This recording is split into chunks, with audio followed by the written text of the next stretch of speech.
kunongedzerwa ndichinzi uyu handidi. Zvekuti ndikasvika panzvimbo vanotanga kudedera vasingafare handidi.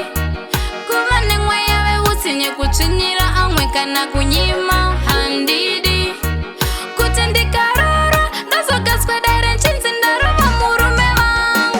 Ndinoda kuva nemoyo munyoronyoro, ndikaona anotambura ndotakura mutoro. Ndinoda kuti ngirozi dzifare kumusoro, kufarirwa mudzira ndaonekwa ndonzi moro. Kwete kuva tozeza mama, izvozvo ndaramba kusavirirana nehama. Kwete ndaramba kuseka vanoshupika, izvozvo ndaramba handidi, izvozvo handimboda zvandidi.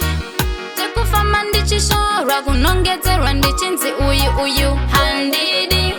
Zvekuti ndikasvika panzvimbo vanotanga kudedera vasingafare handidi.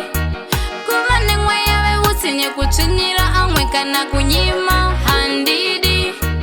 Kuti ndikarara ndazokaswedere nchinzi ndarova murume vangu. Kusenge ndichibatsira vanhu ndoyangu mishani, ndisingatarise kuti ndiani kana vangani. Muzvipatara muzvikoro umu mumamishani, nekuti chandonyanya kukoshesa education. Kukwiridzira vane zvipo vanoshaya mukana, kugadzirisa vanetsana vaya vagonzwanana. Chatinoda runyararo, tsitsi kudanana.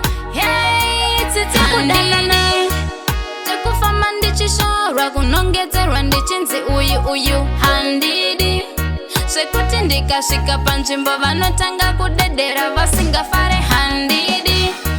Kuva nemweya veutsi nekutsvinyira amwe kana kunyima handidi. Kuti ndikarara ndazokaswedere nchinzi ndarova murume vangu.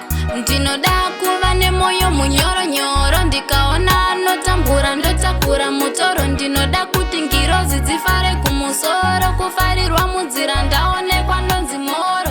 Kwete kuva tozeza mama, izvozvo ndaramba kusavirirana.